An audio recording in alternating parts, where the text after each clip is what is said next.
A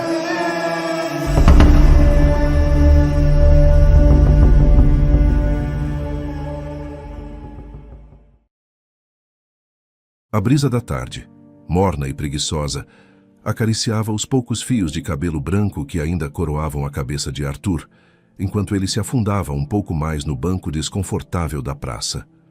Aos 66 anos, sentia o peso de cada dia vivido, de cada escolha feita, como se carregasse uma mochila invisível cheia de pedras. Havia uma melancolia em seus olhos castanhos, outrora vibrantes e cheios de malícia, agora turvados pela poeira do tempo e do arrependimento. Paradoxalmente, um leve, quase imperceptível, traço de alívio pairava em seus lábios finos, como se o simples ato de estar ali, naquele lugar anônimo, fosse uma pequena vitória. Ao seu lado, uma senhora de porte elegante, protegida do sol por um chapéu de abas largas, esfarelava um pedaço de pão, distribuindo-o com gestos graciosos para os pardais esfomeados que chilreavam a seus pés. Ela o observou de soslaio por um instante, notando a aura de tristeza resignada que o envolvia. Arthur pigarreou, a voz um pouco rouca pelo desuso.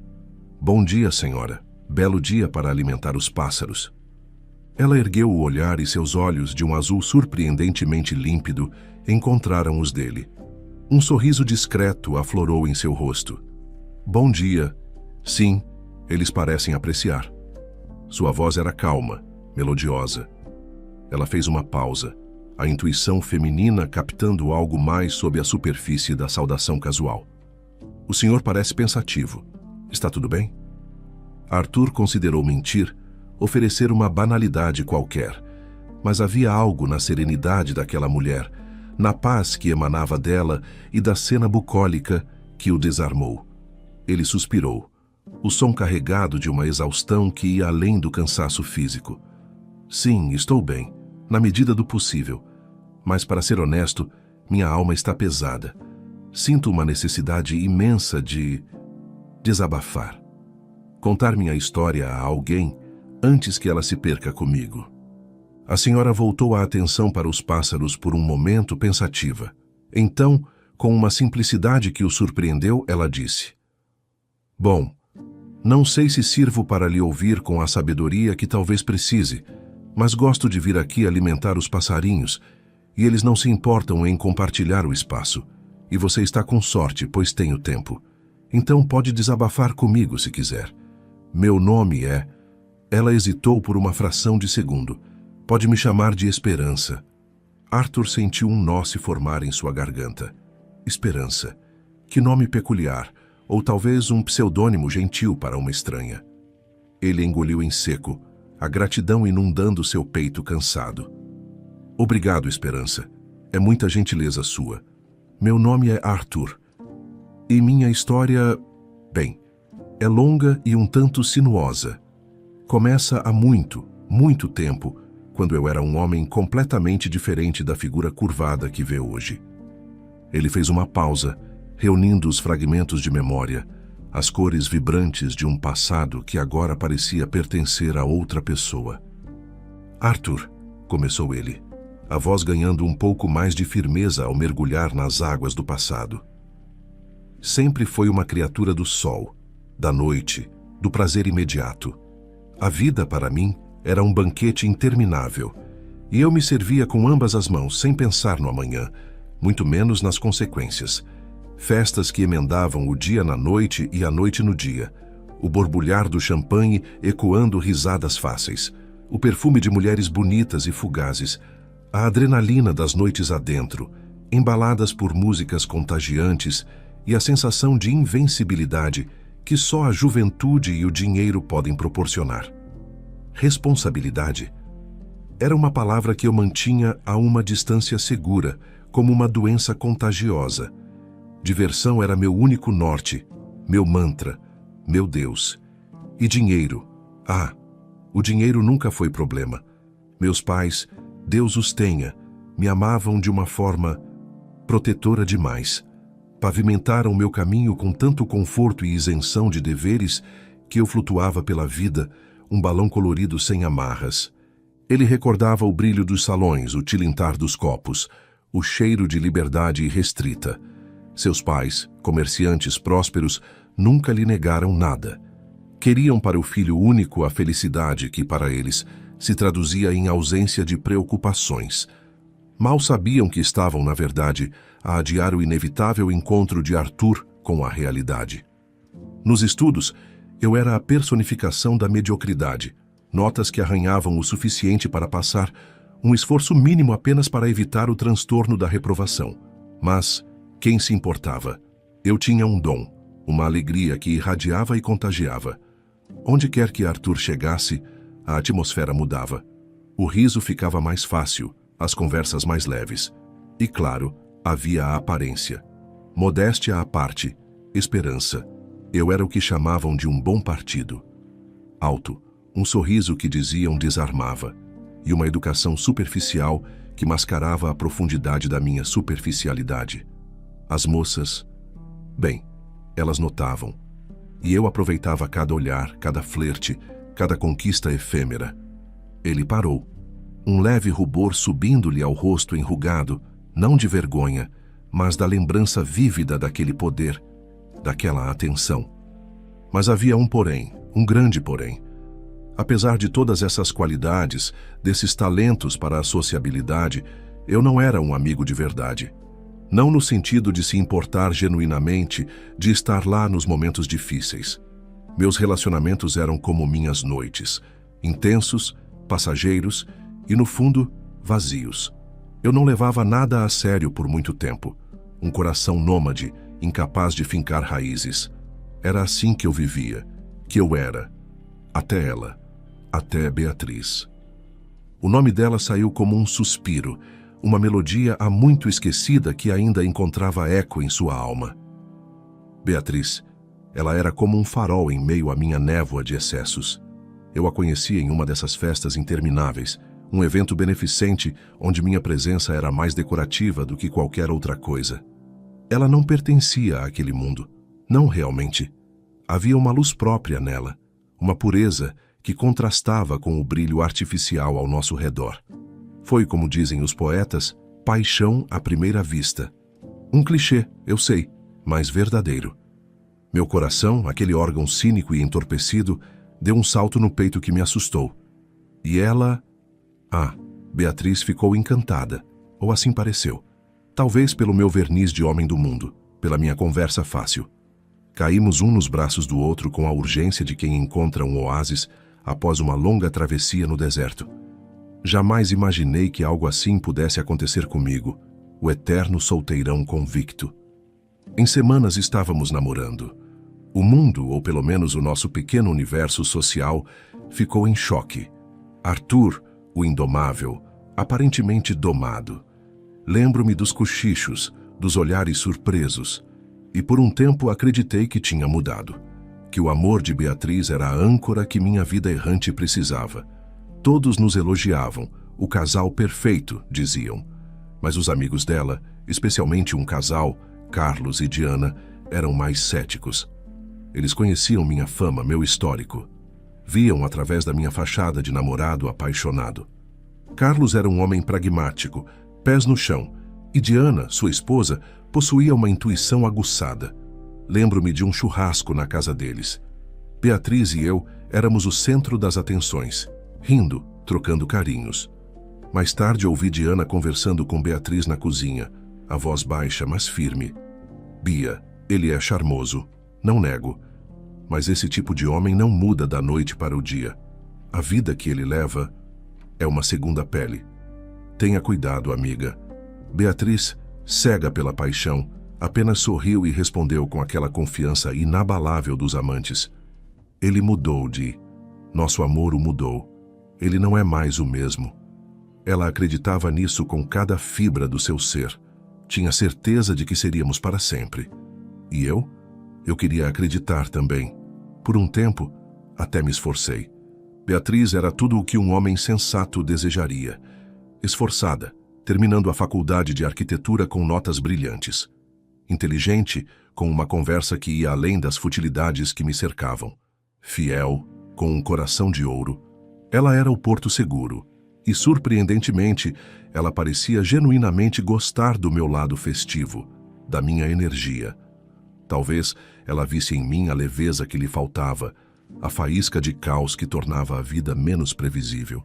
Ou talvez fosse apenas a ingenuidade da juventude. A voz de Arthur falhou por um instante. Ele engoliu em seco, os olhos fixos nos pardais que agora ciscavam tranquilamente. Então completamos 1 ano de namoro. Lembro-me como se fosse hoje. Estávamos em meu apartamento uma noite chuvosa.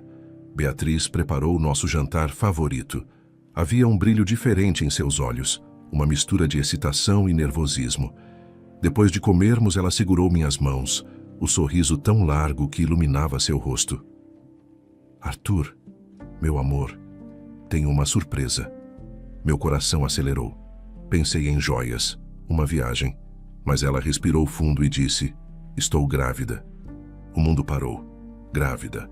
Uma criança. Minha criança. Uma onda de euforia me atingiu. Um filho. A ideia era grandiosa, mas logo em seguida, como uma sombra rápida, um calafrio percorreu minha espinha. Meu olhar deve ter vacilado porque ela perguntou, a voz subitamente ansiosa: está tudo bem, amor? Você não gostou? Forcei um sorriso, o mais convincente que pude. Claro que gostei, meu amor. É maravilhoso. Vou ser pai. Mas aquela pequena hesitação, aquele microsegundo de pânico, ficou entre nós, mesmo que ela tenha decidido ignorá-lo, imersa na felicidade da notícia. A notícia se espalhou como fogo em palha. Meus pais ficaram exultantes com a ideia de serem avós, embora eu tenha visto uma centelha de preocupação em seus olhos. Eles me conheciam. Os amigos nos parabenizavam. Carlos e Diana foram mais contidos, um parabéns educado, mas seus olhares diziam mais. Naquela noite, sozinho no meu quarto, a ficha realmente caiu. Pai, marido, responsabilidades. A palavra ecoava em minha mente como um gongo fúnebre.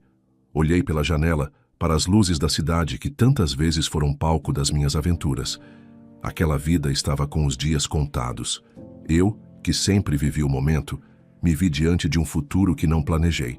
E então, um pensamento impulsivo, típico de mim. Vou pedi-la em casamento. Talvez uma família me transforme. Talvez eu consiga ser o homem que Beatriz merece, o pai que essa criança precisa. Era mais uma tentativa de adiar o confronto comigo mesmo do que uma decisão madura. E assim fiz. Em uma festa de noivado de amigos diante de todos, com um discurso ensaiado e um anel caro, pedi Beatriz em casamento. Ela chorou, disse sim, o rosto transfigurado pela felicidade. Foi um espetáculo. Todos aplaudiram, menos Carlos e Diana. Seus rostos eram máscaras de polidez. Beatriz, mesmo em sua euforia, percebeu. Mais tarde, ela os puxou para um canto. Lembro-me de vê-los conversando, as cabeças juntas. Depois ela me contou que eles apenas disseram que desejavam toda a felicidade do mundo e que estariam sempre lá para ela, acontecesse o que acontecesse. Um aviso velado que ela, em sua felicidade, não quis ou não pôde decifrar completamente. Sozinhos, Carlos e Diana certamente balançaram a cabeça, prevendo o desastre. Isso não vai dar certo, um deve ter dito ao outro, mas era a vida de Beatriz, a escolha dela. Casamos 3 meses depois, com Beatriz já exibindo uma barriguinha adorável. A festa foi suntuosa, como tudo que meus pais proporcionavam. Eu era o noivo feliz, sorridente, dançando com todos, brindando com os amigos. E, de fato, havia uma parte de mim que estava feliz. Feliz por Beatriz, feliz pela perspectiva do meu filho. Mas, nos raros momentos em que me encontrava sozinho, encostado em uma coluna, observando a multidão, a dúvida me corroía. Aquela sensação de estar em uma gaiola dourada, a vida de festas com os amigos, a liberdade de ir e vir, tudo aquilo parecia se esvair diante dos meus olhos. Ter uma família, eu sabia, mesmo que tentasse ignorar, exigia um tipo de entrega, de sacrifício, que eu não tinha certeza se possuía. A responsabilidade era um fardo pesado demais para os meus ombros acostumados à leveza da inconsequência. Arthur fez uma pausa mais longa, a respiração um pouco entrecortada. A senhora Esperança permanecia em silêncio, os olhos fixos nele, uma ouvinte paciente e atenta.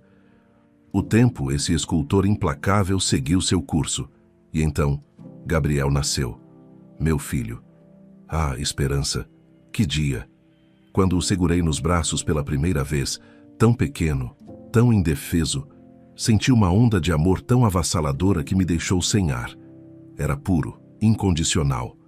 Beatriz estava radiante, a maternidade lhe caíra como uma luva. Por um tempo, fui o pai mais feliz do mundo. Brincava com Gabriel, trocava fraldas desajeitadamente.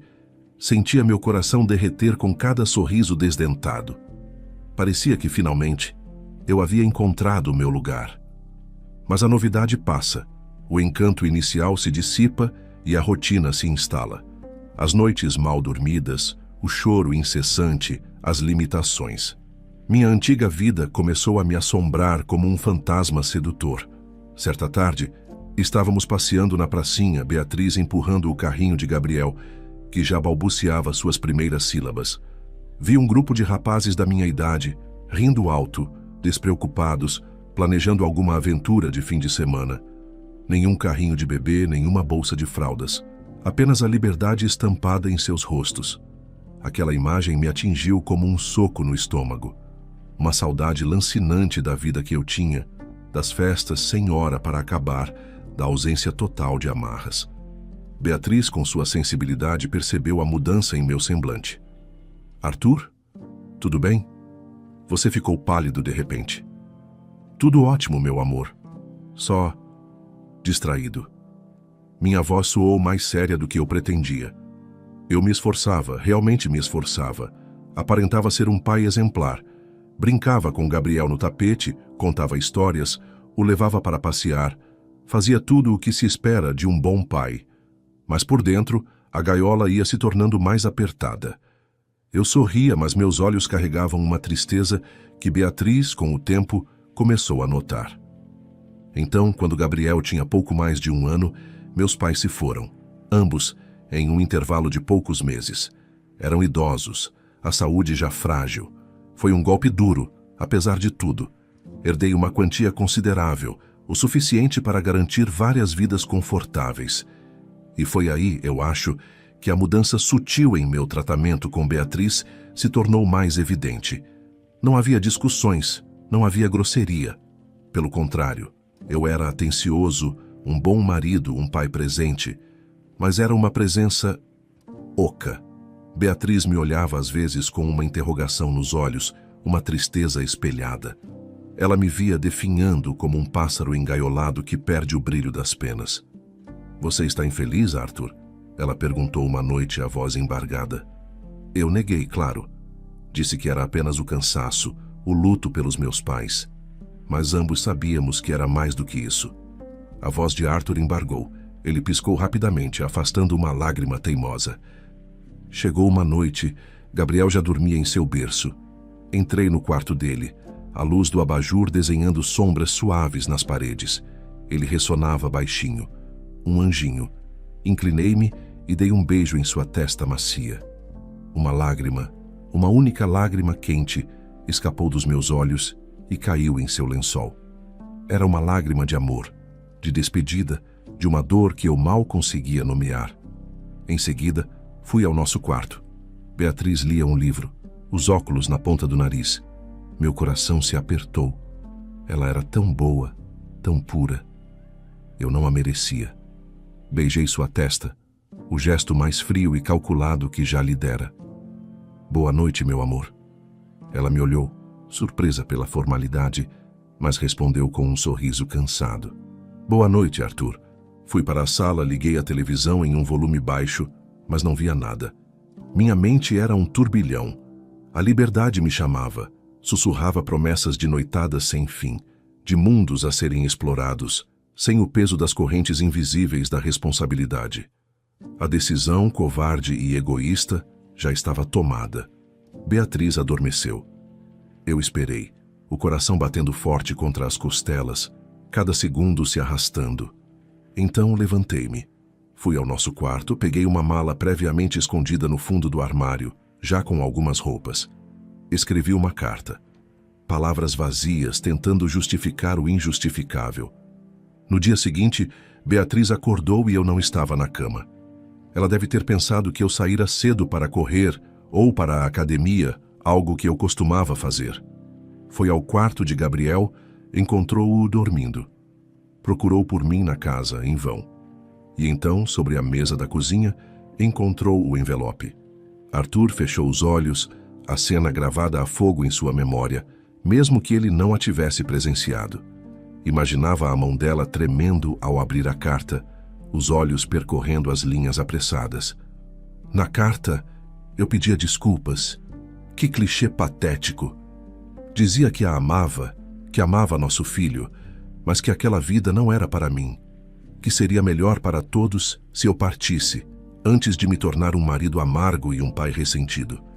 Para amenizar minha culpa, ou talvez para tentar comprar minha paz de espírito, deixei para eles mais da metade de toda a fortuna que herdei, além da casa, claro. E o pedido final, a suprema covardia, que não me procurassem em hipótese alguma. Imagino o choque dela, a incredulidade se transformando em dor aguda. Ela deve ter corrido para o armário, visto o espaço vazio onde minhas roupas ficavam. O chão deve ter sumido sob seus pés. Ela ligou para Carlos e Diana, claro. Eles eram seu porto seguro. Foram imediatamente para lá. Encontraram-na despedaçada. E Beatriz, entre lágrimas, deve ter dito: vocês estavam certos. Vocês sempre estiveram certos. E eles, bons amigos que eram, não a julgaram. Apenas a ampararam. O silêncio na praça era quebrado apenas pelo canto distante de um bem-te-vi. Arthur abriu os olhos, o peso daquela lembrança quase físico. E eu, bem longe dali, em outra cidade, mergulhei de cabeça na vida que eu achava que queria. Com o dinheiro que me restava, ainda uma fortuna considerável, eu podia fazer o que bem entendesse. Tinha apenas 25 anos. A vida era uma tela em branco esperando minhas pinceladas vibrantes e caóticas. E eu pintei esperança.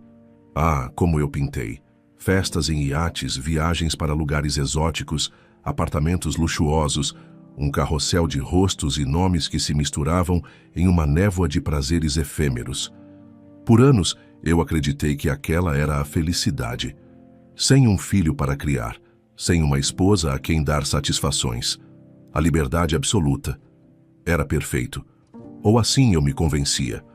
Os anos, eles voam quando a gente se diverte, não é? E também quando a gente foge de si mesmo. 10 anos se passaram, 20, 30. Aos poucos, a fonte começou a secar. O dinheiro, que parecia inesgotável, revelou seu fim. As festas já não tinham o mesmo brilho. Os amigos, aqueles companheiros de copo e de noitadas, começaram a rarear quando perceberam que o poço estava secando. Liguei para alguns, aqueles que eu considerava mais próximos, buscando não dinheiro, mas um ombro, uma palavra. Silêncio. Chamadas não retornadas. A solidão, antes uma escolha disfarçada de liberdade, começou a se mostrar em sua forma mais crua. 40 anos. 40 longos anos se passaram desde aquela manhã fatídica. Eu estava com 65 anos. O dinheiro acabara de vez. Fui despejado do último apartamento alugado. Nunca me preocupei em ter um teto próprio, sempre achando que o próximo lugar seria melhor, mais excitante. Encontrei trabalho em uma loja de conveniência, um emprego que não exigia experiência nem dignidade, apenas a capacidade de ficar em pé por horas e sorrir para estranhos. Todas as noites no quartinho miserável que eu alugava nos fundos de uma pensão, eu chorava. Chorava de arrependimento, de solidão, de vergonha. Sentia como se o universo estivesse me cobrando, com juros exorbitantes, a fatura da minha covardia. 40 anos depois, o castigo chegava, lento e implacável. Eu morava em um bairro simples, quase esquecido pela cidade grande para onde eu tinha fugido. Mas veja só que ironia. Foi ali, na pobreza, que encontrei um lampejo de humanidade. Um rapaz, meu vizinho de porta, um estudante esforçado, percebendo minha situação, frequentemente me trazia um prato de comida, ajudava a pagar uma conta de luz atrasada com o pouco que ganhava em seus bicos. Eu agradecia com lágrimas nos olhos. Ele apenas sorria e dizia: "Que isso, seu Arthur, a gente tem que se ajudar." Ele nunca perguntava do meu passado, e eu nunca contava. Eu conseguia empregos aqui e ali, faxineiro, porteiro, empacotador, coisas pequenas. Mesmo com a idade avançada, sem formação, sem experiência em nada que o mercado valorizasse, algo sempre aparecia. Mas a tristeza era uma companheira constante, e a imagem de Beatriz, o sorriso de Gabriel, começaram a voltar com uma frequência dolorosa. A saudade, antes um sentimento que eu sufocava com sucesso, agora me consumia. 40 anos. Meu filho teria 41 anos. Seria um homem feito. E Beatriz, como estaria? Teria refeito sua vida? Esquecido de mim? Eu esperava que sim. Arthur esfregou o rosto com as mãos trêmulas. A história se aproximava do presente e a dor parecia se intensificar. Então um dia acordei e não aguentava mais. A solidão era um abismo, a culpa, uma âncora. Decidi voltar. Voltar para minha cidade natal, para o lugar onde tudo começou e terminou.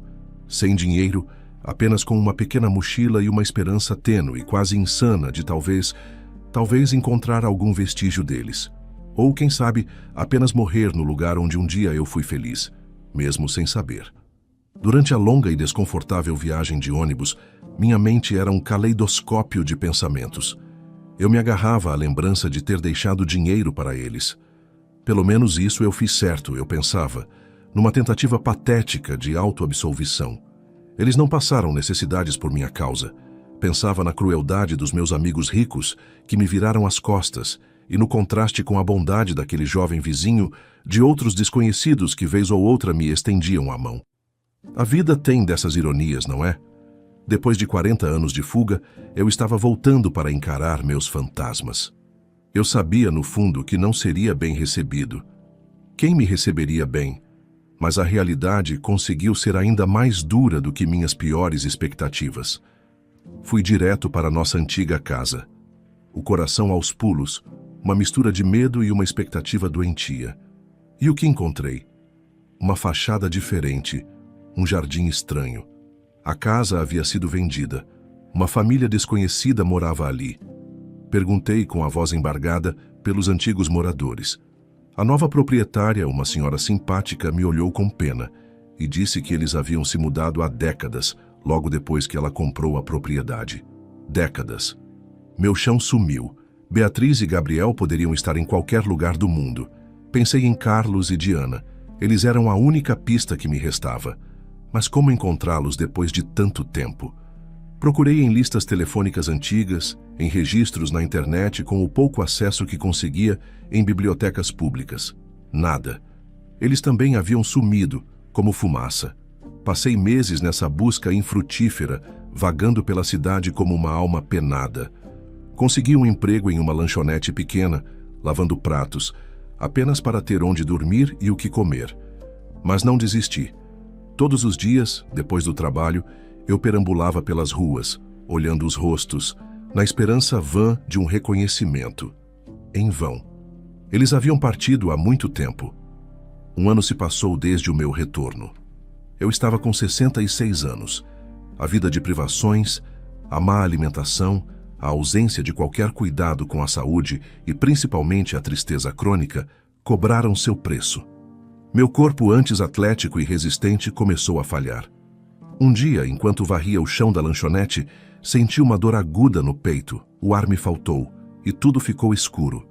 Acordei em um hospital. Meus vizinhos do pequeno cortiço onde eu morava haviam chamado uma ambulância. Quando recuperei a consciência, uma médica jovem, de sorriso gentil e olhos atentos, estava ao meu lado. Seu nome era Helena. Ela foi extraordinariamente educada, paciente.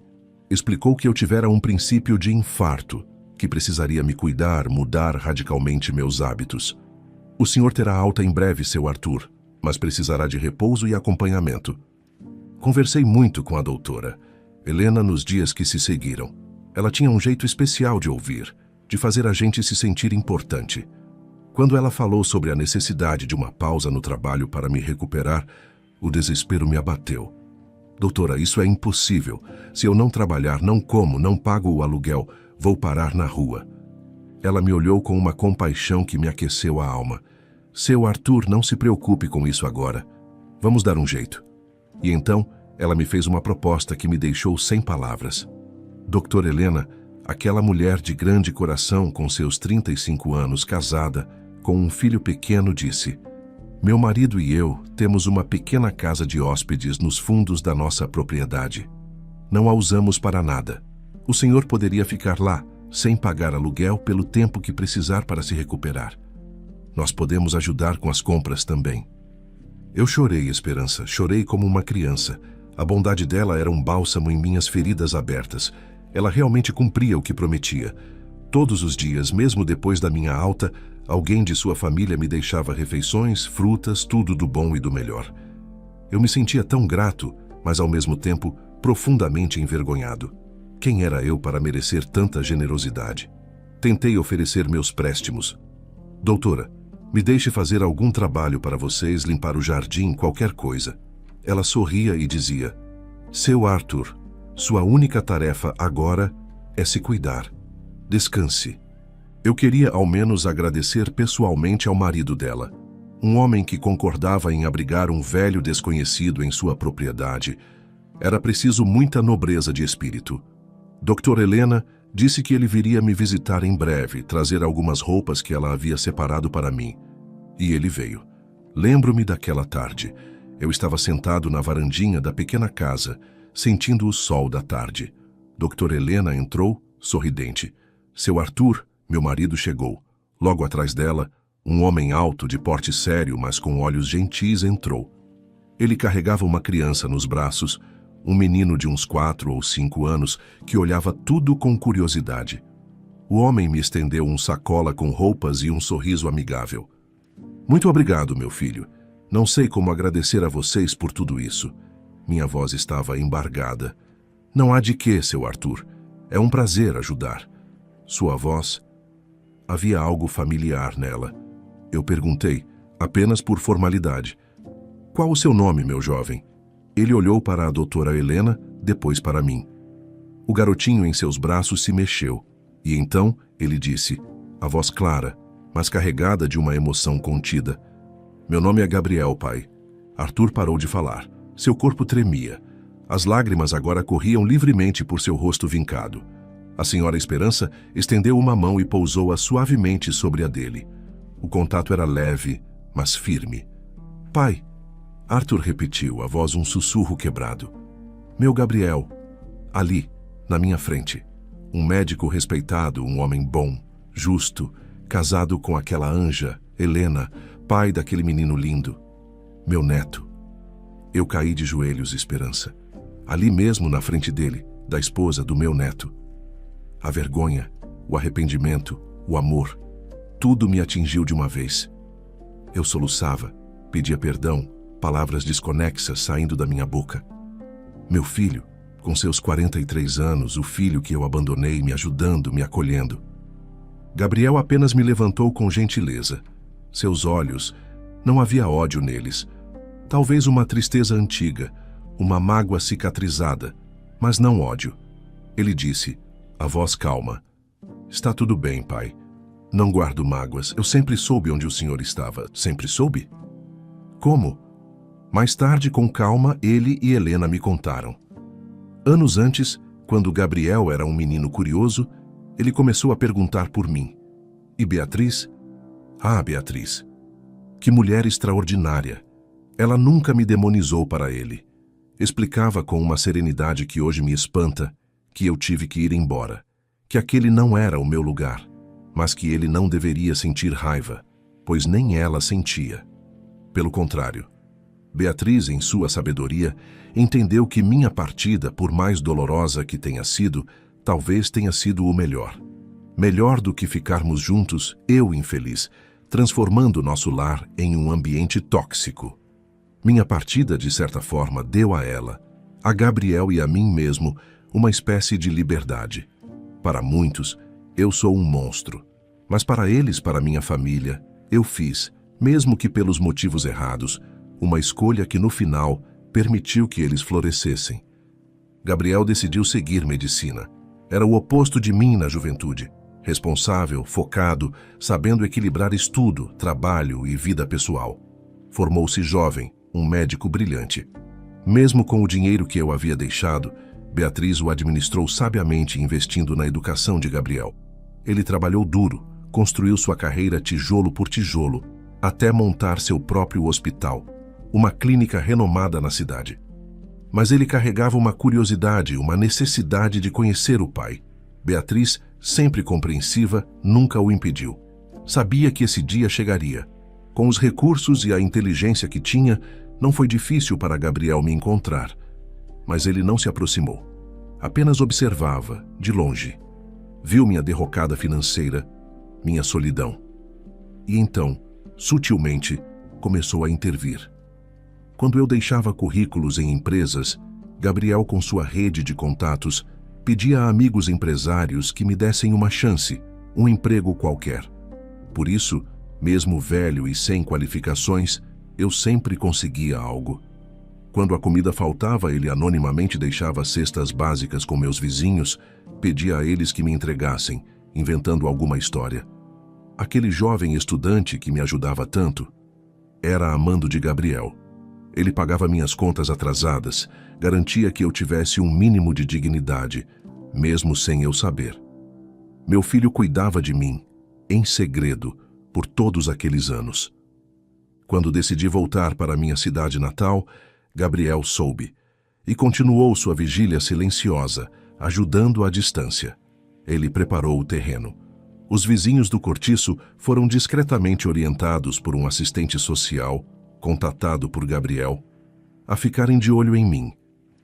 E quando passei mal, a ambulância me levou diretamente para o hospital particular que, veja só, pertencia ao meu filho. Helena, minha nora, já estava avisada. Tudo orquestrado por ele para que nosso reencontro fosse o menos traumático possível para mim. Arthur respirou fundo, o relato chegando ao fim. O sol já descia no horizonte, pintando o céu com tons de laranja e violeta. Depois do nosso reencontro, perguntei por Beatriz, claro. Meu coração ansiava por notícias dela, por saber se ela estava bem, se ela poderia me perdoar. Gabriel apenas sorriu, um sorriso enigmático, e disse: "Uma coisa de cada vez, pai. Uma coisa de cada vez. E aqui estou eu, contando tudo isso para a senhora, desabafando o peso de uma vida inteira." Ele olhou para a senhora Esperança, os olhos suplicantes, esperando, não sabia bem o quê. Julgamento? Absolvição? A senhora permaneceu em silêncio por um momento, a brisa agitando suavemente a aba de seu chapéu. Então ela falou, a voz tão serena quanto o entardecer: "Arthur, sua história é, de fato, cheia de dor e arrependimento, mas também de reencontros e, quem sabe, de redenção. O passado não pode ser apagado, as escolhas não podem ser desfeitas. Mas o Senhor encontrou seu filho, e ele, em sua imensa generosidade, lhe estendeu a mão. Isso é um presente inestimável." Ela continuou, os olhos azuis fixos nos dele. "O senhor precisa se perdoar. Sim, o que fez no passado foi doloroso para todos, inclusive para si mesmo. Mas, como disse Gabriel, talvez aquela partida tenha sido de uma forma tortuosa, um caminho para que todos encontrassem suas próprias verdades, suas próprias forças. Você foi como um desses passarinhos." Ela apontou para as aves que agora se empoleiravam nas árvores, preparando-se para a noite, que voam para longe, seguindo um instinto, às vezes errando o rumo, mas que, eventualmente, encontram o caminho de volta para um lugar de pouso. Livre, mesmo que essa liberdade tenha custado caro. Um pequeno sorriso, o primeiro genuíno em muito tempo, brotou nos lábios de Arthur. As palavras dela eram como um bálsamo. "Obrigado, Esperança. Suas palavras são lindas e muito sábias. A senhora não me disse seu nome verdadeiro, disse?" A mulher sorriu, um sorriso que agora parecia conter um universo de emoções, ternura, uma pitada de tristeza antiga e uma imensa compreensão. Lentamente, ela levou as mãos ao chapéu e o retirou. O cabelo, agora prateado, emoldurava um rosto que o tempo havia sulcado com linhas finas, mas que não conseguira apagar a beleza serena, a doçura no olhar. Olhos azuis que ele conhecia tão bem, que haviam assombrado seus sonhos por 4 décadas. Arthur prendeu a respiração. O coração, velho e cansado, disparou em seu peito como um potro assustado. O mundo pareceu girar. Beatriz. Lágrimas quentes jorraram de seus olhos, lavando as últimas barreiras de sua alma. Era ela, sua Beatriz. Ali, ao seu lado, o tempo todo. Ele caiu de joelhos na grama, as mãos cobrindo o rosto, os soluços sacudindo seu corpo. Beatriz, me perdoa. Por favor, me perdoa. Ela se ajoelhou ao lado dele, a mão tocando seu ombro com uma leveza infinita. Arthur, sua voz era um bálsamo, a mesma melodia que o embalara tantos anos atrás. Está tudo bem. Levante-se. Não há mais o que perdoar. Eu o perdoei há muito tempo. Não somos mais um casal, o tempo levou essa possibilidade. Mas podemos ser amigos, grandes amigos. Eu não guardo mágoas de você. E ensinei nosso filho a não guardar também. Gabriel armou tudo isso, sabia? Ele me disse que você estava de volta, que estava aqui, nesta praça, todos os dias. Ele queria que nos reencontrássemos assim, naturalmente. Arthur ergueu o rosto, os olhos inchados, mas agora brilhando com uma nova luz. Ele olhou para ela, para a mulher que ele havia abandonado, mas que, de alguma forma milagrosa, ainda estava ali, oferecendo-lhe não o amor romântico do passado, mas algo talvez ainda mais precioso, a paz da aceitação. De longe, sob a sombra de um flamboyant, um casal de idosos observava a cena com sorrisos discretos. Parece que ele mudou, afinal, disse Diana, a voz suave. Carlos, ao seu lado, segurou sua mão. Antes tarde do que nunca, meu amor. Antes tarde do que nunca.